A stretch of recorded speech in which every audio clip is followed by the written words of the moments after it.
വായുഷാരമിത്രത്തിലേക്ക് എല്ലാവർക്കും ഒരിക്കൽ കൂടി സ്വാഗതം. സവിതയാണ് കേട്ടോ. ശ്രീകൃഷ്ണ ഗോവിന്ദ ഹരേ മുരാരേ ഹേ നാഥനാരായണ വാസുദേവ. ശ്രീകൃഷ്ണ ഗോവിന്ദ ഹരേ മുരാരേ ഹേ നാഥനാരായണ വാസുദേവ.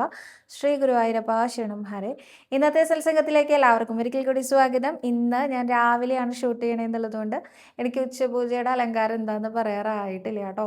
അപ്പോൾ ഇന്ന് ഞാൻ ഉഷപൂജ തൊഴുതു വന്നിരിക്കുകയാണ്. അപ്പോൾ ഉഷപൂജ കൃഷ്ണനെ നമ്മൾ എല്ലാ ദിവസവും പറയാറുള്ള പോലെ ഇന്ന് ഭഗവാന്റെ കഴുത്തിൽ ഏതാണ്ടൊരു 3 മാലകളാണുള്ളത്. അതേപോലെ തന്നെ അരയിൽ ഇന്ന് മഞ്ഞപ്പട്ടൊന്നുമല്ല, പകരം ഒരു കുഞ്ഞു കസവുമുണ്ട്, ഒരു പാവുമുണ്ടാണ്. അതിങ്ങനെ ചുരുട്ടി വെച്ചിരിക്കുകയാണ്. ഒപ്പം തന്നെ കുഞ്ഞു പട്ടുകോണകം കാണാൻ സാധിക്കും, കിങ്ങിണി കെട്ടിയത് കാണാൻ സാധിക്കും. കയ്യിൽ ഓടക്കുഴലുണ്ട്, താമരപ്പൂവുണ്ട്, കദളിപ്പഴമുണ്ട്. ഇതെല്ലാം പിടിച്ചുകൊണ്ട് ചിരിച്ചുകൊണ്ട് ഇരിക്കുന്ന നമ്മുടെ പൊന്നുണ്ണി കൃഷ്ണൻ്റെ പാദത്തിൽ അനന്തകോടി നമസ്കാരം പറയുന്നു. ഒപ്പം കൃഷ്ണപാദമനിശം ഹൃദി ഭാവയാമി, ഹരികൃഷ്ണപാദമനിശം ഹൃദി ഭാവയാമി. ഹരേ രാമ രാമ രാമ ഹരേ ഹരേ, ഹരേ കൃഷ്ണ കൃഷ്ണ കൃഷ്ണ ഹരേ ഹരേ, ഹരേ രാമ രാമ രാമ ഹരേ ഹരേ, ഹരേ കൃഷ്ണ കൃഷ്ണ കൃഷ്ണ ഹരേ ഹരേ.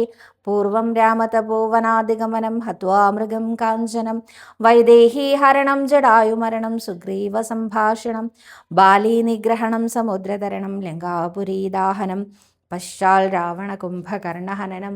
ഏതദ്ധി രാമായണം. ഏകശ്ലോകി രാമായണമാണ്. ഇതിലൊരു ഭക്ത ചോദിച്ചിട്ടുണ്ടായിരുന്നു, ലങ്കാപുരി ദാഹനം എന്നാണോ ലങ്കാപുരി ദഹനം എന്നാണോ എന്ന്. രണ്ടിൻ്റെയും അർത്ഥം ഒന്നാണ് കേട്ടോ. ലങ്കാപുരിയെ ഹനുമാൻ സ്വാമി തീയിട്ട ആ ഒരു സംഭവം ഉണ്ടല്ലോ, അതിനെ അടിസ്ഥാനപ്പെടുത്തിയിട്ടാണ് ഈ ഒരു വാക്ക് പറഞ്ഞിരിക്കുന്നത് കേട്ടോ. അപ്പോൾ ഇന്നലെ ഞാൻ ചോദിച്ച ചോദ്യം രാമായണത്തിനെ അടിസ്ഥാനപ്പെടുത്തി നമ്മളിങ്ങനെ ചോദ്യങ്ങൾ ചോദിച്ചുകൊണ്ടിരിക്കുകയാണല്ലോ. അപ്പോൾ അതിൽ ഇന്നലെ ഞാൻ ചോദിച്ച ചോദ്യം ഹനുമാന് സ്വന്തം ശക്തിയെക്കുറിച്ച് ആരാണ് ഓർമ്മിപ്പിച്ചത് എന്നതാണ് ഒന്നാമത്തെ ചോദ്യമായിരുന്നത്. അദ്ദേഹം ഓർമ്മിപ്പിച്ചിട്ട് സമുദ്രം തരണം ചെയ്യുമ്പോൾ എന്തെല്ലാം പ്രശ്നങ്ങളാണ് ഹനുമാൻ സ്വാമിക്ക് നേരിടേണ്ടി വന്നത്. ഈ 2 ചോദ്യങ്ങളാണ് കേട്ടോ ഞാൻ ഇന്നലെ ചോദിച്ചിട്ടുണ്ടായിരുന്നത്. ഹനുമാൻ സ്വാമിയെക്കുറിച്ച് നമുക്ക് എല്ലാവർക്കും അറിയാം. അഞ്ജനാപുത്രനായ ഹനുമാൻ സ്വാമി വായുപുത്രനാണ് എന്നറിയാം. അദ്ദേഹത്തിന് വളരെയധികം ശക്തികളുണ്ടായിരുന്നു. ഈ ബാല്യത്തിൽ ശക്തി ഉണ്ടാകുമ്പോൾ നമുക്ക് നമ്മളെക്കുറിച്ച് ഒരു ധാരണയില്ലാത്ത സമയത്ത് എന്ത് അനുഗ്രഹം കിട്ടിയിട്ടും കാര്യമില്ല അല്ലേ. നമുക്ക് നമ്മളെക്കുറിച്ച് നല്ല ധാരണ ഉണ്ടാവണം, എന്നാലേ ആ കിട്ടുന്ന അനുഗ്രഹത്തിനെ അതിനെ ശരിയായ തരത്തിൽ ഉപയോഗപ്പെടുത്താൻ നമ്മളെക്കൊണ്ട് സാധിക്കുള്ളൂ. ഇതേപോലെ ചെറിയ കുട്ടിയുടെ കയ്യിൽ അതീവ ശക്തിയാണ് കൊടുത്തത്. അപ്പോൾ അദ്ദേഹത്തിന് അറിയില്ലായിരുന്നു ഇത് എന്തിനൊക്കെ വേണ്ടിയിട്ടാണോ ഉപയോഗിക്കേണ്ടതെന്ന്. അദ്ദേഹത്തിൻ്റെ ആ ചെറിയ കുട്ടി ബാല്യസഹജമായ കുസൃതികൾ കൊണ്ട്, എന്നാൽ അദ്ദേഹം ഇപ്പോൾ കുസൃതി കൊണ്ട് ഒരു കുട്ടി മരത്തിൽ കയറാൻ നോക്കുക എന്ന് വിചാരിക്കുക, ഹനുമാൻ കയറിയ മരത്തിൻ്റെ ചില്ല ഒടിഞ്ഞു പോകും. അത്രയും ശക്തിയാണ് ഹനുമാൻ. ഇതേമാതിരി അനേകം ബുദ്ധിമുട്ടുകൾ മുനിമാർക്ക് വരാൻ ഇടയായി. അപ്പോൾ അദ്ദേഹത്തിനെ ശപിച്ചു. ശാപം എന്ന് പറയാൻ പറ്റില്ല, അതിന് ഒരു കൈയടക്കം അല്ലെങ്കിൽ ഒരു ഒതുക്കം ഉണ്ടാവാൻ വേണ്ടി അവർ പറഞ്ഞു, ഹനുമാൻ്റെ സ്വന്തം ശക്തികൾ മറന്നു പോകട്ടെ എന്ന്. എന്നാൽ ആരെങ്കിലും ഓർമ്മിപ്പിക്കുന്ന നിമിഷം ഹനുമാന് ആ ശക്തിയെക്കുറിച്ചുള്ള ബോധം തിരിച്ചു കിട്ടട്ടെ എന്നും കൂടെ അനുഗ്രഹിച്ചു. അപ്പോൾ ഹനുമാന് ഈ അനേകം 100 യോജന സമുദ്രം താണ്ടി അപ്പുറത്തുള്ള ലങ്കാപുരിയിലേക്ക് ഒരാൾക്ക് പോകാൻ സാധിക്കുമെന്ന് സമ്പാദി പറഞ്ഞപ്പോഴും ഹനുമാൻ വിചാരിക്കുന്നില്ല അത് ഹനുമാനാണ് പോകാൻ സാധിക്കുകയെന്ന്. കാരണം ഹനുമാൻ്റെ ശക്തിയെക്കുറിച്ച് ഒന്നും അറിയില്ല. ആ സമയത്താണ് ജാംബവാൻ, വൃദ്ധനായിട്ടുള്ള കുരഞ്ഞൻ വാനരൻ, അദ്ദേഹം ജാംബവാനെ കുറിച്ച് നമ്മൾ കേട്ടിട്ടുണ്ട് അല്ലേ. ജാംബവതിയുടെ അച്ഛൻ നമ്മുടെ ഉണ്ണികൃഷ്ണൻ്റെ ആ പത്നിയായിട്ടുള്ള 2ാമത്തെ പത്നിയായിട്ടുള്ള ജാംബവതിയുടെ അച്ഛൻ അതേ ജാംബവൻ തന്നെയാണ് കേട്ടോ. അദ്ദേഹം ചിരഞ്ജീവിയാണ്. അദ്ദേഹത്തിന് ഈ ജാംബവാന് ഹനുമാനെ ഉത്ബോധിപ്പിക്കാൻ സാധിച്ചു. അദ്ദേഹത്തിൻ്റെ ആ ഒരു ശക്തിയെക്കുറിച്ച് ഹനുമാനോട് പറഞ്ഞു, നീ വായുപുത്രനാണ്, നിന്നെക്കൊണ്ട് മാത്രമേ ഈ സമുദ്രം ചാടിക്കടക്കാൻ സാധിക്കുള്ളൂ, നീ അത്ര ശക്തി ഉള്ളവനാണ്, ബലവാനാണ് എന്നൊക്കെ പറഞ്ഞ് അദ്ദേഹത്തിനെ ഉത്ബോധിപ്പിച്ചപ്പോഴും അദ്ദേഹത്തിന് മനസ്സിലായി, അദ്ദേഹത്തിന് ആ മറന്നു കിടന്നിരുന്ന അദ്ദേഹത്തിൻ്റെ ശക്തിയെക്കുറിച്ച് അദ്ദേഹത്തിന് ജ്ഞാനം വന്നു. അങ്ങനെ ഹനുമാൻ സ്വാമി ലങ്കയിലേക്ക് പോകാൻ തീരുമാനിച്ചു. അങ്ങനെ ആ പോകാൻ തീരുമാനിക്കുമ്പോൾ ശ്രീരാമദേവനെ മനസ്സാൽ അദ്ദേഹം നമസ്കരിച്ചുകൊണ്ട്, എന്നാൽ തെക്ക് ദേശത്തേക്ക് പോകുന്ന അംഗദൻ, ഹനുമാൻ, അതുപോലെ തന്നെ ജാംബവാൻ, നളൻ തുടങ്ങിയിട്ടുള്ള ആ ഒരു ഗ്രൂപ്പ് ഓഫ് ആൾക്കാരുണ്ടല്ലോ, അവരെ കണ്ടപ്പോൾ അതിലെ ഹനുമാനെ വിളിച്ചുകൊണ്ട് ശ്രീരാമൻ പറഞ്ഞു, തൻ്റെ കയ്യിലുള്ള മോതിരം കൊടുത്തുകൊണ്ട്, ഇത് സീതാദേവിയെ കാണിച്ചാൽ സീതാദേവിക്ക് മനസ്സിലാവും ഹനുമാൻ എൻ്റെ ദൂതനാണെന്ന്. സീതാദേവിയെ ഹനുമാനാണ് കണ്ടെത്തുക എന്നാണ് എനിക്ക് തോന്നുന്നത് എന്ന് ശ്രീരാമദേവൻ പറഞ്ഞിരുന്നു. അപ്പോൾ അത് കയ്യിൽ പിടിച്ചുകൊണ്ട് ഇനി എന്ത് ചെയ്യും എന്നറിയാതിരിക്കുന്ന സമയത്താണ് ജാംബവാൻ വന്നിട്ട് ഹനുമാനോട് ഹനുമാൻ്റെ ശക്തിയെക്കുറിച്ച് പറയുന്നത്. പിന്നീട് അദ്ദേഹത്തിന് ഒരു സംശയവും ഉണ്ടായില്ല. അദ്ദേഹം മനസ്സുകൊണ്ട് ശ്രീരാമദേവനെയും സീതാദേവിയെയും ലക്ഷ്മണസ്വാമിയെയും നമസ്കരിച്ചുകൊണ്ട് അവിടെ നിന്ന് സമുദ്രലംഘനത്തിന് പോകാൻ തീരുമാനിക്കുകയാണ്. മഹേന്ദ്രപർവ്വതത്തിൻ്റെ മുകളിൽ നിന്ന് ചാടി ലങ്കയിലേക്ക് എത്തുക എന്നുള്ളതാണ് അദ്ദേഹത്തിൻ്റെ ആ ഒരു ലക്ഷ്യം. മഹേന്ദ്രപർവ്വതത്തിൽ നിന്ന് അദ്ദേഹത്തിൻ്റെ ശക്തി ഉപയോഗിച്ചിട്ട് ചാടിയ സമയത്ത് പർവ്വതം താഴ്ന്നുപോയി. പർവ്വതത്തിൻ്റെ മുകളിലായിട്ടുണ്ടായിരുന്ന വൃക്ഷങ്ങളെല്ലാം കടപുഴകി എറിയപ്പെട്ടു സമുദ്രത്തിലേക്ക്. അപ്പം അദ്ദേഹത്തിൻ്റെ ശക്തിയൊന്നും ആലോചിച്ച് നോക്കൂ. അത്രയും ശക്തിയുള്ള അദ്ദേഹം സമുദ്രം കടന്ന് പോകുന്നത് വരുണദേവന്, സമുദ്രദേവന് അദ്ദേഹത്തിനെ ഒന്ന് ആദരിക്കണം എന്ന് തോന്നി. അങ്ങനെ സമുദ്രദേവൻ മൈനാക പർവ്വതത്തിനോട് പറഞ്ഞു, സമുദ്രത്തിന് താഴെ അടിവശത്തായിട്ടുണ്ടായിരുന്ന മൈനാക പർവ്വതത്തിനോട് പറഞ്ഞു, ഹനുമാന് വേണ്ട സഹായങ്ങളൊക്കെ ചെയ്ത് അദ്ദേഹത്തിനോടൊന്ന് വിശ്രമിക്കാൻ പറയൂ. എന്നിട്ട് അദ്ദേഹത്തിന് ഭക്ഷണവും വെള്ളവും ഒക്കെ നൽകിയതിന് ശേഷം പറഞ്ഞേക്കാം, ഒന്ന് ചെന്ന് പറയൂ എന്ന്. അങ്ങനെ മൈനാക പർവ്വതമാണ് അദ്ദേഹത്തിൻ്റെ മുൻപിൽ വന്ന ആദ്യ തടസ്സം. അദ്ദേഹത്തിനെ ആദരിക്കാൻ വേണ്ടിയിട്ടാണ് കേട്ടോ മൈനാക പർവ്വതം വന്നത്. പക്ഷെ എന്നാൽ പോലും അദ്ദേഹത്തിന് അതൊരു തടസ്സമാണ്. കാരണം അദ്ദേഹത്തിൻ്റെ ഉള്ളിൽ ലക്ഷ്യം മാത്രമേ ഉള്ളൂ, സീതാദേവിയെ കണ്ടെത്തുക, ശ്രീരാമദേവൻ്റെ സന്തോഷത്തിനായിട്ട് വരിക. ഇത് മാത്രമേ അദ്ദേഹത്തിൻ്റെ ലക്ഷ്യത്തിലുള്ളൂ. അതുകൊണ്ട് തന്നെ അദ്ദേഹം വിചാരിച്ചു, മൈനാക പർവ്വതത്തിനെ തൊട്ടു തൊഴുതുകൊണ്ട് പറഞ്ഞു, എനിക്ക് സമയമില്ല, ഞാൻ തിരിച്ചു വരുമ്പോൾ എന്തെങ്കിലും ചെയ്യാം, ഇപ്പം എനിക്ക് പോകണം എന്ന്. എത്ര പേർക്ക് പറയാൻ സാധിക്കും അല്ലേ? ഇങ്ങനെ ലക്ഷ്യത്തിൽ നിന്ന് പിന്മാറാതെ തന്നെ നിൽക്കുമ്പോൾ. മൈനാക പർവ്വതത്തിനെയും കടന്ന് അദ്ദേഹം പോകുന്ന സമയത്താണ് സുരസ എന്ന നാഗദേവത അദ്ദേഹത്തിൻ്റെ മുമ്പിൽ അതിഭീകര രൂപത്തിൽ പ്രത്യക്ഷപ്പെട്ടത്. ദേവന്മാരെ പരീക്ഷിക്കാനായിട്ടായിരുന്നു സുരസയെ പറഞ്ഞയച്ചത്. സുരസ പറഞ്ഞു, എനിക്ക് നിന്നെ ഭക്ഷിക്കണം, ദേവന്മാർ ഇന്ന് എൻ്റെ ഭക്ഷണമാക്കാൻ നിന്നെയാണ് തന്നിരിക്കുന്നത്, അപ്പോൾ എനിക്ക് നിന്നെ ഭക്ഷിക്കണം എന്ന് പറഞ്ഞു. എൻ്റെ വായിലേക്ക് നീ പ്രവേശിക്കണം എന്ന് പറഞ്ഞു. അപ്പോൾ ഹനുമാൻ പറഞ്ഞു, അമ്മ എനിക്ക് സമയമില്ല, ഞാൻ പോട്ടെ എന്ന്. സുരസ വിട്ടില്ല. സുരസ വായ വലുതാക്കി ഹനുമാൻ്റെ അത്ര. ഹനുമാൻ വീണ്ടും വലുതാവാൻ തുടങ്ങി. സുരസ വീണ്ടും വായ പിളർക്കാൻ തുടങ്ങി.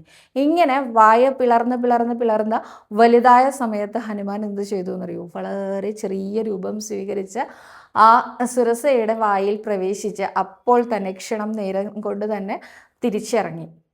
എന്നിട്ട് പറഞ്ഞു, അമ്മയുടെ വായിലേക്ക് ഞാൻ പ്രവേശിച്ചിട്ടുണ്ട് കേട്ടോ എന്ന്. ഇതിൽ വളരെയധികം സന്തോഷിച്ചു സുരസ. കാരണം അദ്ദേഹത്തിന് ശക്തി മാത്രമല്ല, ബുദ്ധിയുണ്ട്.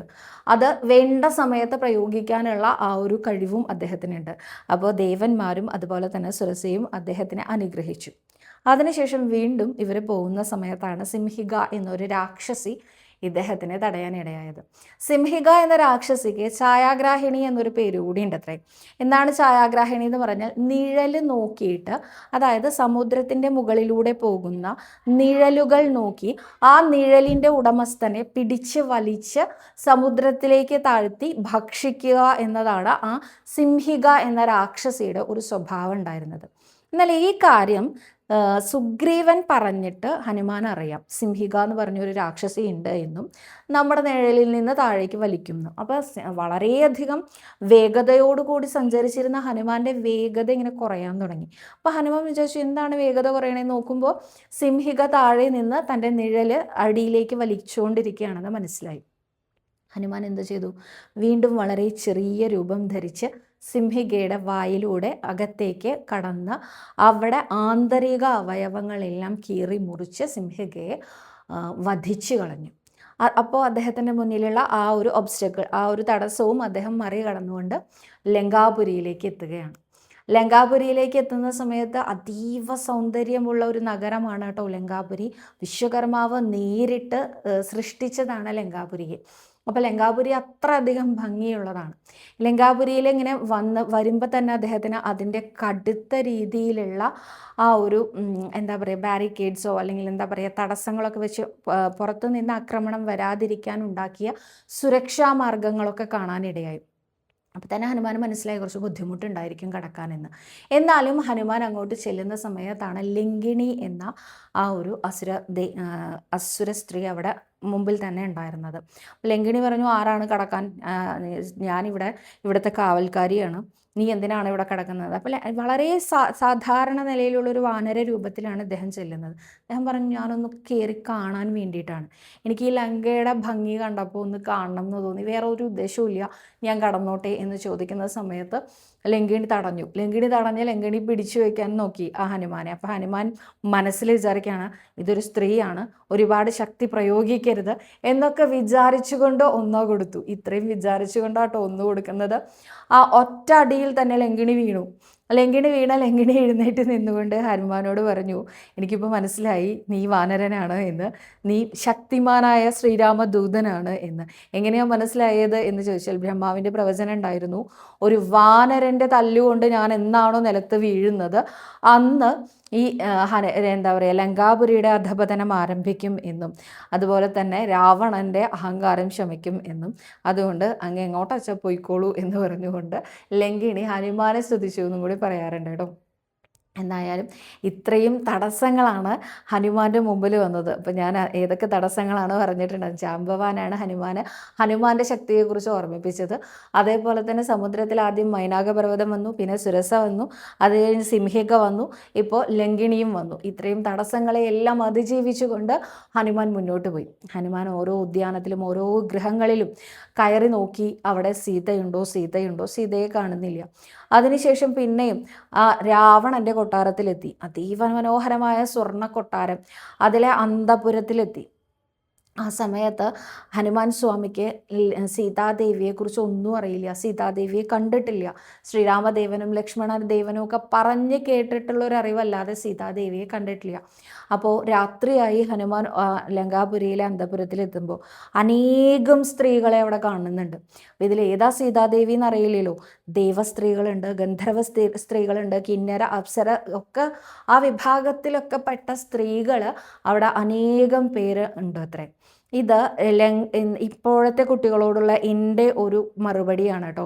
രാവണനാണ് ഹീറോ എന്ന് പറയുന്ന കുട്ടികളോടുള്ള മറുപടിയാണ്. എങ്ങനെയാണ് ഇത്രയധികം സ്ത്രീകളെ ബന്ധവസാക്കി വെച്ചിരിക്കുന്ന രാവണൻ ഹീറോ ആയത് നിങ്ങൾക്ക്? എൻ്റെ ഒരു ചോദ്യമാണ് കേട്ടോ. അപ്പോൾ ഈ സ്ത്രീകൾ ഓരോരുത്തരുടെ അടുത്തും പോയിട്ട് ഹനുമാൻ നോക്കുകയാണ്, ഇതാണോ സീത എന്ന്. ഓരോരുത്തരും സർവാഭരണ വിഭൂഷിതയായി കിടന്നുറങ്ങുകയാണ് കേട്ടോ. വളരെ ഡീപ്പായിട്ടുള്ള ഉറക്കത്തിലാണ്. അപ്പോൾ ഈ ഉറങ്ങിക്കിടക്കുന്ന സ്ത്രീകളുടെ ഉറക്കത്തിൻ്റെ അളവ് അല്ലെങ്കിൽ ആഴം അറിഞ്ഞപ്പോൾ എന്തായാലും സീതാദേവിക്ക് ഇത്ര മതിമറന്നുറങ്ങാൻ സാധിക്കില്ല. ശ്രീരാമദേവനെ പിരിഞ്ഞതിൽ വിഷമമുണ്ടായിരിക്കും. പിന്നെ ഇവരൊക്കെ അതീവ സുന്ദരികളായ സ്ത്രീകളാണ്, പക്ഷെ ഇവരിലൊന്നും ഒരു ദൈവിക ഭാവം ഹനുമാന് കാണാൻ സാധിച്ചില്ല. എന്നാൽ ഹനുമാൻ മണ്ഡോദരിയുടെ കൊട്ടാരത്തിലെത്തിയ സമയത്ത് ആ ദൈവീകത പൂർണ്ണമായിട്ടുമുണ്ട്. മണ്ഡോദരിയെ കണ്ട ഒരു നിമിഷം ഹനുമാൻ വിചാരിച്ചു, ഇതാണോ സീതാദേവി എന്ന്. അപ്പോൾ ഹനുമാൻ ഇങ്ങനെ നോക്കുന്ന സമയത്ത് സർവാഭരണ വിഭൂഷിതയായി ശരിക്കും ഒരു രാജ്ഞിയെ പോലെയാണ് മണ്ഡോദരി കിടന്നുറങ്ങുന്നത്. അപ്പോൾ ഹനുമാന് തോന്നി, ഇത്രയധികം ആഭരണങ്ങൾ സീതാദേവി ഒരിക്കലും അണിയുകയില്ല. അതുമാത്രമല്ല, സീതാദേവിക്ക് ശ്രീരാമദേവനെ പിരിഞ്ഞാൽ ഇതുപോലെ കിടന്നുറങ്ങാൻ സാധിക്കില്ല. അതുമാത്രമല്ല, തൻ്റെ ആ ഒരു തലമുടി അഴിച്ചു പരത്തിയിട്ടിട്ടാണ് അത്രേ കിടന്നുറങ്ങുന്നത്. ഈ അഴിച്ചു പരത്തി രാത്രി കാലങ്ങളിൽ കുട്ടികൾ അല്ലെങ്കിൽ സ്ത്രീകൾ മുടിയിട്ടാൽ അവർക്ക് വൈധവ്യ യോഗം വരും ഒരാശയമുണ്ട് അത്ര. ഇത് ഞാൻ എവിടെയോ കേട്ടതാണ് കേട്ടോ. ഇത് രാമായണത്തിൽ പറഞ്ഞിട്ടുണ്ടോ വെച്ച് എനിക്കറിയില്ല. ഞാനിത് എവിടെയോ കേട്ടതാണ്. രാമായണത്തിലാണോ ഏതോ കഥകളിൽ പറഞ്ഞതായിരിക്കാം. എന്തായാലും എൻ്റെ മനസ്സിൽ സ്ട്രൈക്ക് ചെയ്ത ആ ഒരു കഥയും കൂടി ഞാൻ ഉൾപ്പെടുത്തുകയാണ്. മണ്ഡോദരി തലമുടി ഇങ്ങനെ അഴിച്ച് പരത്തിയിട്ടിട്ടാണ് കിടന്നുറങ്ങുന്നത്. അത് കണ്ടപ്പോൾ ഹനുമാൻ ഉറപ്പിച്ചു അത്രേ, വൈധവ്യം വരാൻ യോഗമുള്ള സ്ത്രീകളാണ് രാത്രിയിൽ തലമുടി അഴിച്ചിട്ട് കിടന്നുറങ്ങുള്ളൂ അത്രേ. അപ്പോൾ എന്തായാലും സീതാദേവിക്ക് വൈധവ്യം വരില്ല. അത് ഹനുമാന് 100% ഉറപ്പാണ്. അപ്പോൾ ഇതെന്തായാലും സീതാദേവിയല്ല. ഇവരുടെ മുഖത്ത് ദൈവീകത ഉണ്ടെങ്കിലും ഇവരൊരിക്കലും സീതാദേവി അല്ല എന്ന് കരുതി അദ്ദേഹം പുറത്തേക്ക് കടക്കുകയാണ്. പുറത്തേക്ക് കടക്കുന്ന സമയത്ത് ഹനുമാൻ സ്വാമി വിചാരിച്ചു, എനിക്ക് എൻ്റെ ലക്ഷ്യത്തിലെത്താൻ സാധിക്കില്ലേ? സീതയെ കൊന്നു കളഞ്ഞിട്ടുണ്ടാവുമോ രാവണൻ? എന്താണ് ഇവിടെ സംഭവിക്കുന്നത്? അദ്ദേഹത്തിന് ആകെ കൂടെ ഒരു സങ്കടം. ആ നിമിഷം തന്നെ ഹനുമാൻ സ്വാമി ശ്രീരാമദേവനെ മനസ്സാൽ ധ്യാനിച്ചു. അതോടെ അദ്ദേഹത്തിന് പൂർവാധികം ശക്തി നേടാൻ സാധിച്ചു. ഞാൻ എന്തായാലും സീതയെ കണ്ടെത്തും, സീതയെ കണ്ടെത്താതെ ഞാൻ ഇവിടെ നിന്ന് പോവില്ല, സീത അമ്മയ്ക്ക് ഒന്നും സംഭവിച്ചിട്ടുണ്ടാവില്ല എന്നൊരു ആത്മധൈര്യം വന്നപ്പോഴാണ് അദ്ദേഹം അശോകവനിക എന്ന ആ ഉദ്യാനം കാണാൻ ഇടയായത്. അദ്ദേഹം വിചാരിച്ചു ഇവിടെയും കൂടി ഒന്ന് നോക്കാം എന്ന്. അനേകം തരത്തിലുള്ള പൂക്കളുണ്ടാവുന്ന വൃക്ഷങ്ങൾ, മാവ് പോലെയുള്ള കായ്കനികൾ ഉണ്ടാകുന്ന വൃക്ഷങ്ങൾ, സുഗന്ധങ്ങൾ വരുന്ന വൃക്ഷങ്ങൾ ഒക്കെ ആയിട്ട് വലിയ ഒരു ഉദ്യാനം തന്നെയായിരുന്നു ഈ അശോകവനിക എന്ന് പറയുന്നത്. അദ്ദേഹം അവിടേക്ക് ചെല്ലാനിടയായി. ദൂരെ ഒരു വൃക്ഷത്തിൻ്റെ ചില്ലയിൽ അദ്ദേഹം കയറി ഇരുന്നു കൊണ്ട് നോക്കുമ്പോൾ അദ്ദേഹം ആ സീതാദേവിയെ കണ്ടു. എങ്ങനെയാണ് കണ്ടത്? സീതാദേവി മങ്ങിയ തരത്തിലുള്ള ഒരു വസ്ത്രധാരിണിയാണ്. മഞ്ഞ നിറത്തിലോ മങ്ങിയ നിറത്തിലോ ഉള്ള വസ്ത്രമാണ് സീതാദേവി ധരിച്ചിരിക്കുന്നത്. മുടിയെല്ലാം കൂടി ഒരുമിച്ച് ഇങ്ങനെ ജട പോലെ കെട്ടിവെച്ചിട്ടുണ്ട് എന്ന് എടുത്ത് പറയുന്നുണ്ട് കേട്ടോ. അതേപോലെ ഒരാഭരണവും സീതാദേവി അലങ്കാരമായിട്ട് കയ്യിലിട്ടിട്ടില്ല, കഴുത്തിലിട്ടിട്ടില്ല. ആഭരണങ്ങളൊന്നും തന്നെ ഇല്ലാത്ത സീതാദേവി കരഞ്ഞ തളർന്ന കണ്ണുകളാണ് സീതാദേവിക്ക്. ഉറക്കവുമില്ല. അതുപോലെ തന്നെ അനേക ദിവസമായി ഭക്ഷണമോ വെള്ളമോ ഒന്നും കഴിക്കാത്ത ഉപവാസം അനുഷ്ഠിക്കുന്ന ഒരു സ്ത്രീ രത്നമാണ് എന്ന് മനസ്സിലായി. ഇത് തന്നെയാണ് സീതാദേവി എന്ന് ഒറ്റ നോട്ടത്തിൽ മനസ്സിലായി നമ്മുടെ ഹനുമാൻ സ്വാമിക്ക്. അദ്ദേഹത്തിൻ്റെ കണ്ണുകൾ നിറയാൻ തുടങ്ങി. സീതാദേവിയുടെ, അയോധ്യയിലെ രാജ്ഞിയായ സീതാദേവിയുടെ ഇപ്പോഴത്തെ അവസ്ഥ കണ്ടപ്പോൾ ഹനുമാൻ സ്വാമിക്ക് വളരെയധികം സങ്കടം തോന്നി. രാമ രാമ രാമ രാമ രാമ രാമ രാമ രാമ രാമ രാമ എന്ന് അനുനിമിഷം പറഞ്ഞുകൊണ്ടിരിക്കുന്ന ആ സീതാദേവിയുടെ അടുത്തേക്ക് ഓടിച്ചെന്ന് ഞാനാണ് ഹനുമാൻ, നമുക്ക് പോകാം എന്ന് പറയാനാണ് ഹനുമാന് ഏറ്റവും ആദ്യം തോന്നിയത്. പക്ഷേ ഹനുമാൻ സ്വാമി വിചാരിച്ചു, ഞാനല്ല അങ്ങനെ ചെയ്യേണ്ടത്, എൻ്റെ സ്വാമിയാണ് അങ്ങനെ ചെയ്യേണ്ടത്, എൻ്റെ ശ്രീരാമദേവനാണ് അങ്ങനെ ചെയ്യേണ്ടത്. അദ്ദേഹം അവിടെ കാത്തിരുന്നു. എന്തിനാ കാത്തിരുന്നത്? ചുറ്റും ആളുകളുണ്ട്, സീതാദേവിയെ തനിച്ചു കാണണം, അതിന് വേണ്ടിയിട്ടാണ് കാത്തിരുന്നത്. അപ്പോഴേക്കും നേരം ഏതാണ്ട് പുലർന്ന സമയമായി. നേരം പുലർന്ന സമയത്തുണ്ട് അഴകിയ രാവണൻ്റെ എഴുന്നള്ളത്ത്. നമ്മൾ അഴകിയ രാവണൻ എല്ലായിടത്തും കേട്ടിട്ടുണ്ട് അല്ലേ? എന്താണ് അഴകിയ രാവണൻ? അതെനിക്ക് കുട്ടിക്കാലത്തൊന്നും അറിയില്ലായിരുന്നു കേട്ടോ. അഴകിയ രാവണൻ എന്തിനാ പറയണേന്ന്. സീതയെ മയക്കാനായിട്ട് വളരെയധികം അലങ്കാരങ്ങളോടുകൂടി വേഷഭൂഷാദികളോടുകൂടി വരികയാണ് രാവണൻ. രാവണൻ വന്നിട്ട് സീതയുടെ മുമ്പിൽ നിന്നിട്ട് എന്തിനാണ് സീത ഇങ്ങനെ കരയുന്നത്, എന്തിനാണ് ഇങ്ങനെ ഊണ് കഴിക്കാതെ ഉറക്കമില്ലാതെ ഉപവാസമായിട്ടിരിക്കുന്നത്, എന്താണ് പ്രശ്നം? എൻ്റെ അന്തപുരത്തിൽ ഞാൻ മഹാറാണിയായിട്ടല്ലേ സീതയെ കൊണ്ടുവരാൻ ഉദ്ദേശിച്ചത്, സീതയുടെ ഒരു സമ്മതത്തിൻ്റെ ആവശ്യമല്ലേ ഉള്ളൂ എന്നൊക്കെ പറഞ്ഞ് വളരെ മനോഹരമായ രീതിയിൽ സീതയോട് സംസാരിക്കുകയാണ്. സീത എന്താ ചെയ്തത്? ഒരു പുല്ലെടുത്ത് മുമ്പിലേക്ക് ഇട്ടു. നീ എനിക്ക് പുല്ലിന് സമമാണ് എന്നാണ് സീതയുടെ സന്ദേശം. അതല്ലെങ്കിൽ ഞാൻ പതിവ്രതാരത്നമാണ്. ഈ പുല്ലിൻ്റെ ഇപ്പുറത്തേക്ക് കടന്നാൽ രാവണൻ്റെ കഥ തീരും. ഇത് തന്നെയാണ് അവൾ ഉദ്ദേശിച്ചത്. അങ്ങനെ അവനവൻ്റെ ഗുണഗണങ്ങളെ പറ്റിയും അവനവൻ എന്തെല്ലാം സൗകര്യങ്ങളാണ് സീതയ്ക്ക് നൽകാൻ പോകുന്നത് എന്നതിനെ പറ്റിയും വിശദീകരിച്ച് ഇങ്ങനെ പറഞ്ഞുകൊണ്ടിരിക്കുകയാണ് രാവണൻ. ആ സമയത്ത് സീതാദേവി പറഞ്ഞു, മറ്റൊരു പുരുഷൻ്റെ ഭാര്യയെ ആഗ്രഹിക്കുന്ന നീ വെറും രണ്ടാം തരമാണ്, അല്ലാതെ അതിലൊരു മഹാത്മ്യവും ഇല്ല. എന്ത് മഹാത്മ്യം? ഒരു മഹാത്മ്യവും ഇല്ല. തിരിച്ച് എൻ്റെ ശ്രീരാമദേവനല്ലാതെ എനിക്ക് മറ്റൊരു പതി ഉണ്ടായിരിക്കുന്നതല്ല. ഇങ്ങനെ തിരിച്ച് ശ്രീരാമൻ്റെ ചരിത്രം പറഞ്ഞപ്പോൾ രാവണന് ദേഷ്യം വന്നു. രാവണൻ രാക്ഷസ സ്ത്രീകളെ എല്ലാം വിളിച്ചിട്ട് പറഞ്ഞു, ഭയപ്പെടുത്തിയിട്ടോ അല്ലെങ്കിൽ നല്ലത് പറഞ്ഞിട്ടോ എങ്ങനെയാണെങ്കിലും സീതയുടെ മനസ്സ് മാറ്റാൻ നിങ്ങൾക്ക് ഞാൻ 2 മാസത്തെ സമയം തരാം. സീത കേട്ടോളൂ, 2 മാസം. ഈ 2 മാസത്തിനകം നിന്റെ ഈ ഒരു മനസ്ഥിതി മാറ്റി എന്നെ വിവാഹം ചെയ്യാൻ തയ്യാറായില്ലെങ്കിൽ മരിക്കാൻ തയ്യാറായിക്കോളൂ, ഞാൻ നിന്നെ വധിക്കും. അത് തന്നെയാണ് എനിക്ക് പറയാനുള്ളൂ എന്നും പറഞ്ഞ് ശുണ്ഠിയെടുത്ത് അങ്ങനെ പോവുകയാണ് രാവണൻ. ഇത് എല്ലാം കണ്ടുകൊണ്ടിരിക്കുകയാണ് കേട്ടോ ഹനുമാൻ സ്വാമി. അപ്പോഴും അചഞ്ചലമായിട്ടുള്ള ആ ഒരു ഭക്തി അല്ലെങ്കിൽ ആ ഒരു സ്നേഹം, ആ ഒരു വിശ്വാസം സീതാദേവിയിൽ കണ്ട ഹനുമാന് ഒരുപാട് സന്തോഷമായി. ഹനുമാൻ സ്വാമി സീതാദേവിയുടെ അടുത്തേക്ക് വരാനുള്ള വളരെ കറക്റ്റായിട്ടുള്ള കൃത്യമായിട്ടുള്ള സമയം എപ്പോഴാണ് എന്ന് ആലോചിച്ചിരിക്കുമ്പോൾ സീതാദേവി ആലോചിക്കുന്നത് മറ്റൊന്നായിരുന്നു. എന്തുകൊണ്ടാണ് രാമൻ എന്നെ സ്വീകരിക്കാൻ വരാത്തത്? രാമന് വല്ല അപകടവും പറ്റിയിട്ടുണ്ടാവും? അതോ ശ്രീരാമദേവന് മനസ്സിലായില്ലേ സീതാദേവി എവിടെയാണ് ഇരിക്കുന്നത് എന്ന്? എന്താണ്? അതോ ശ്രീരാമൻ ഇനി എന്നെ വേണ്ടാതായോ? ഞാൻ ഈ ജീവിതം ഇവിടെ അവസാനിപ്പിക്കുകയാണോ വേണ്ടത് എന്ന് വരെ സീതാദേവി ചിന്തിച്ചു കൊണ്ടിരിക്കുമ്പോൾ ഇനിയും വൈകിയാൽ പറ്റില്ല എന്ന് കരുതിയിട്ടാണ് ഹനുമാൻ സ്വാമി സീതാദേവി കാണാനായിട്ട് ആ ഒരു വൃക്ഷത്തിൻ്റെ ശിംശിബ വൃക്ഷത്തിൻ്റെ മുകളിൽ നിന്ന് താഴേക്ക് വരുന്നത് ശിംശിബ വൃക്ഷത്തിൻ്റെ ചുവട്ടിലിരിക്കുന്ന സീതാദേവിയെ ഹനുമാൻ സ്വാമി കാണുന്നു. ഇവിടെ വെച്ച് ഇന്ന് നമ്മൾ ശ്രീരാമൻ്റെ കഥ അവസാനിപ്പിക്കുകയാണ്. നാളെ ബാക്കിയുള്ള ഭാഗങ്ങളുമായിട്ട് വരാൻ സാധിക്കട്ടെ. അതിന് ശ്രീ ഗുരുവായൂരപ്പൻ നമ്മളെ അനുഗ്രഹിക്കട്ടെ. ഇനി നമുക്ക് ഇന്നത്തെ ചോദ്യം നോക്കാം അല്ലേ.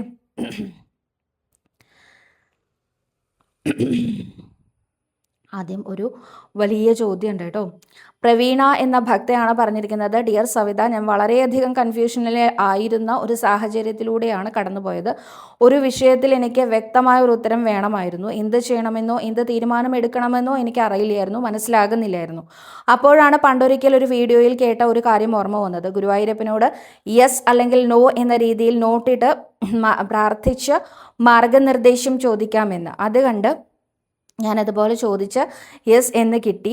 ഞാൻ നെയ്വിളക്ക് കത്തിച്ച് വെച്ച് 15 മിനിറ്റ് നാരായണനാമം ജപിച്ചതിന് ശേഷമാണ് പൂർണ്ണ വിശ്വാസത്തോടും പ്രാർത്ഥനയോടും കൂടി ഗുരുവായൂരപ്പനോട് ഈ കാര്യം ചോദിച്ചത്. അതിനുശേഷമുള്ള വീഡിയോയിൽ ഞാൻ കണ്ടത് സവിത പറഞ്ഞ രീതിയിൽ ഞാൻ നമസ്കാരം ചെയ്തിട്ടില്ല. നമസ്കരിച്ചിട്ട് ചോദിക്കൂ എന്ന് പറഞ്ഞിട്ടുണ്ടായിരുന്നല്ലോ. നമസ്കാരം ചെയ്തിട്ടില്ല. ഞാൻ ചെയ്തത് ഗുരുവായൂരപ്പനോട് ആത്മാർത്ഥമായി പ്രാർത്ഥിച്ചിട്ട് ഒരു ഉത്തരത്തിനായി അപേക്ഷിക്കുകയാണ്. ഇപ്പോൾ എനിക്ക് യെസ് എന്ന ഉത്തരമനുസരിച്ച് മുന്നോട്ട് പോകാൻ ഞാൻ ആഗ്രഹിക്കുന്നുണ്ട്. ഞാൻ അങ്ങനെ ചെയ്യുന്നതിൽ തെറ്റുണ്ടോ, അല്ലെങ്കിൽ ഞാൻ വീണ്ടും ലോട്ടിട്ട് ചോദിക്കണമോ എന്നാണ് ചോദിക്കുന്നത്. ദയവായി വ്യക്തമായിട്ടുള്ളൊരു മറുപടി തരാമോ? ഞാൻ സവിതയുടെ മറുപടിക്കായി ആകാംക്ഷയോടെ കാത്തിരിക്കുകയാണ്. എൻ്റെ ചോദ്യത്തിനെ അവഗണിക്കരുത് എന്ന്. ഞാൻ അവഗണിക്കുന്നില്ല. പക്ഷെ ശ്രീ ഗുരുവായൂരപ്പൻ നേരിട്ട് യെസ് പറഞ്ഞൊരു കാര്യത്തിൽ ഞാൻ എന്താ പറയേണ്ടത്? നമസ്കരിച്ച് ചോദിക്കണം എന്ന് ഞാൻ പറഞ്ഞത് നമസ്കരിച്ച് തന്നെ ചോദിക്കാൻ പാടുള്ളൂ, അങ്ങനെയൊന്നുമില്ല. 15 മിനിറ്റ് നെയ്വിളക്ക് കത്തിച്ച് വെച്ച് നാമം ജപിച്ചതിന് ശേഷം ചോദിച്ചതാണ്. നോക്കൂ, നമ്മൾ ഓരോരുത്തർക്കും ഓരോ രീതിയുണ്ട് കേട്ടോ ശ്രീ ഗുരുവായൂരപ്പനെ പ്രാർത്ഥിക്കാൻ.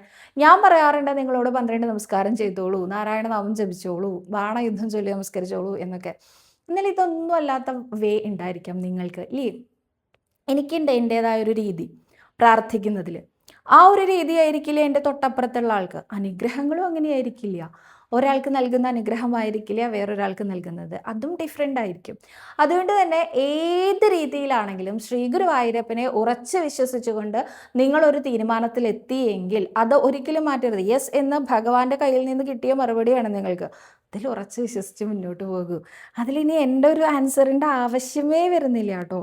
അവിടെ ശ്രീ ഗുരുവായൂരപ്പൻ നേരിട്ട് നിങ്ങൾക്ക് ആൻസർ പറഞ്ഞ് തന്നി കഴിഞ്ഞു. ഇനി ഞാനെന്താ പറയേണ്ടത്? അപ്പോൾ അവിടെ എൻ്റെ ആൻസറിൻ്റെ ആവശ്യമില്ല. ഗുരുവായൂരപ്പൻ്റെ മറുപടി യെസ് എന്നാണ്. അപ്പം അത് വെച്ച് മുന്നോട്ട് പോയിക്കോളൂ കേട്ടോ. അടുത്തതായിട്ട് ബീന എന്ന ഭക്തയാണ് ചോദിച്ചിരിക്കുന്നത്. സവിത നാരായണിയും എഴുതി ഭഗവാന് സമർപ്പിക്കാൻ ആഗ്രഹിക്കുന്നുണ്ട്. വ്രതം എടുത്ത് എഴുതണം എന്നുണ്ട്. കണ്ടിന്യൂസ് ആയി വ്രതം എടുക്കാൻ പറ്റുമോ എന്നറിയില്ല. എഴുതുന്നതിൽ ഗ്യാപ്പ് വരാൻ പാടുണ്ടോ? അതിന് കുഴപ്പമൊന്നുമില്ല. ഇത്ര ദിവസം കൊണ്ട് എഴുതണം എന്ന നിർബന്ധമൊന്നുമില്ല. ഏത് ദിവസം വരെയും എഴുതാൻ സാധിക്കുമോ അത്രയും ദിവസം എഴുതുക. പിന്നെ വ്രതം മാറ്റിയിട്ട് പിന്നെ എഴുതാം. പിന്നെ അത് കഴിഞ്ഞ് വീണ്ടും കണ്ടിന്യൂസ് ആയിട്ട് ചെയ്യണമെന്നൊന്നുമില്ല. വീണ്ടും 2 ദിവസം ഗ്യാപ്പ് എടുത്ത് ചെയ്താലും കുഴപ്പമൊന്നുമില്ല കേട്ടോ.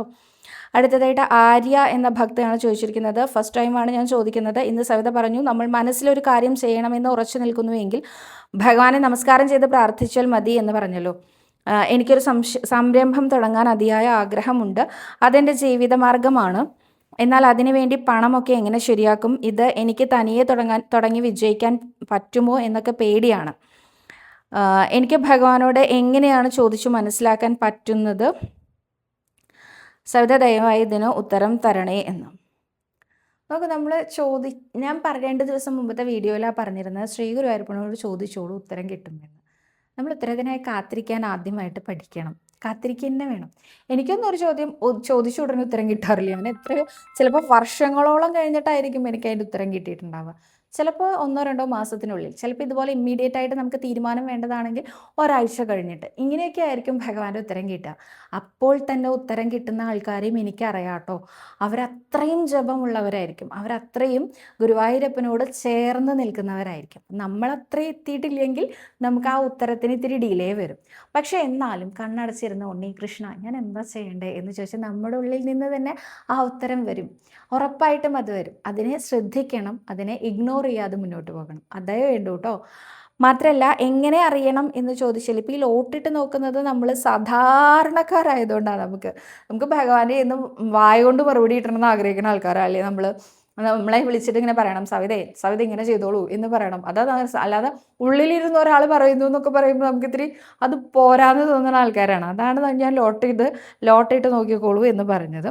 പക്ഷേ നിങ്ങൾ ഓരോരുത്തർക്കും എന്ത് ചോദ്യമുണ്ടെങ്കിലും ആ ചോദ്യം കണ്ണടച്ച് ഗുരുവായൂരപ്പനോട് ചോദിക്കേ വേണ്ടൂ. ഭഗവാൻ അതിനുള്ള ഉത്തരം നിങ്ങളിലേക്ക് എത്തിക്കുക തന്നെ ചെയ്യും.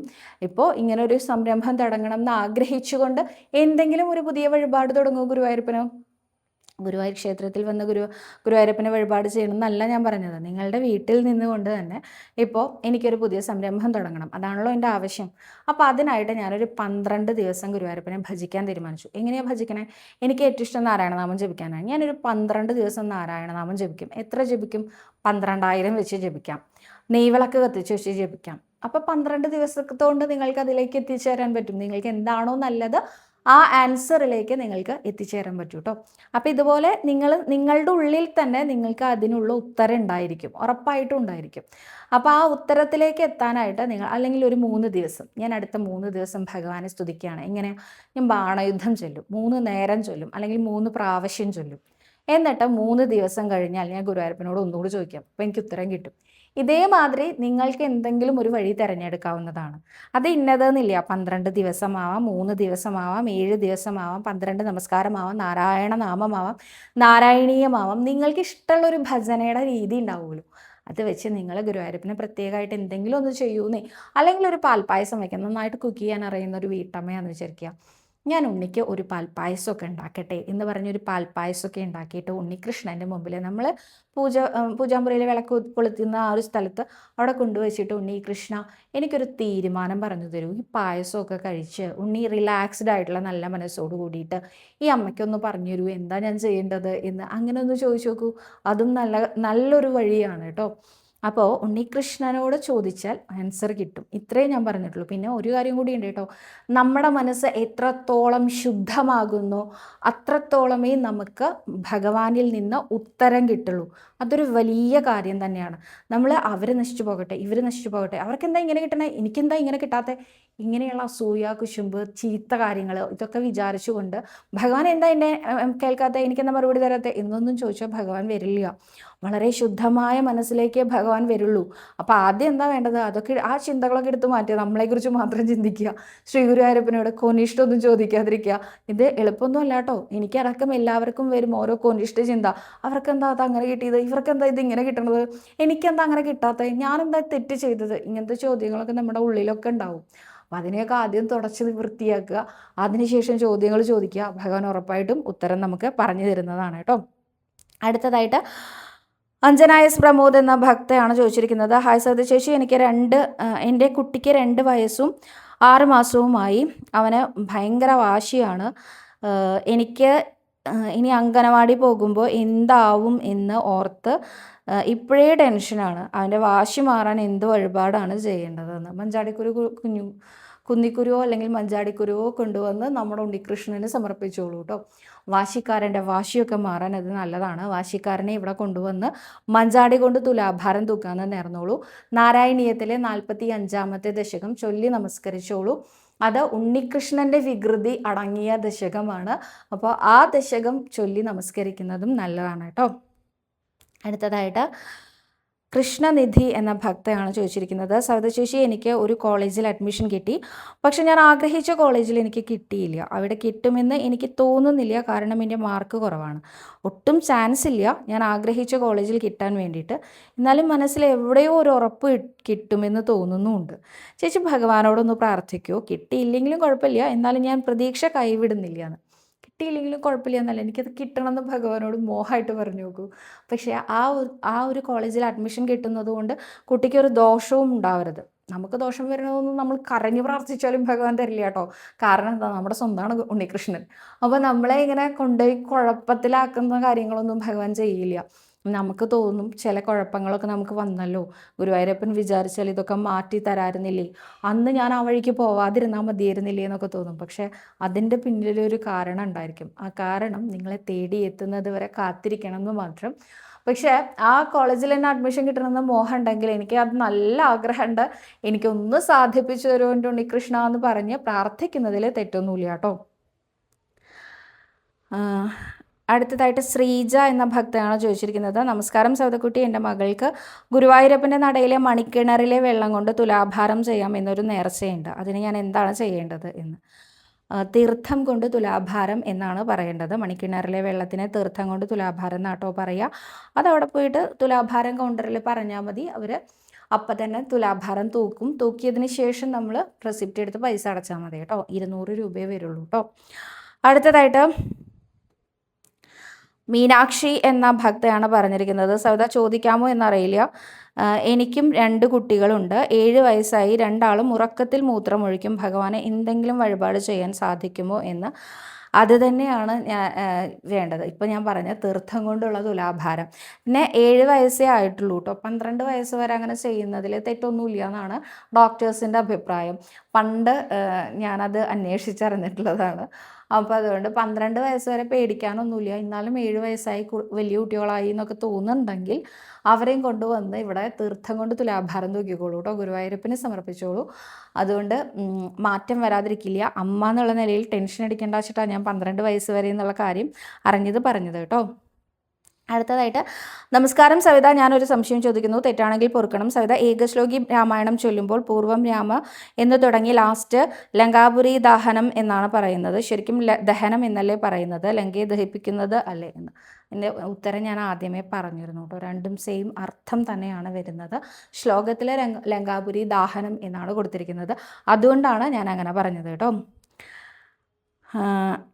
അടുത്തതായിട്ട് കുറേ ചോദ്യങ്ങൾ ഇനിയും പെൻഡിങ് ഉണ്ട്. രാമായണ കഥേനെ കൂടുതൽ പറയുന്നതുകൊണ്ട് ഞാൻ ഒരു കാര്യം ചെയ്യും, ഷോർട്സ് ആക്കിയിട്ട് ആൻസേഴ്സ് ഇട്ടേക്കാം കേട്ടോ ബാക്കിയുള്ളവരുടെ.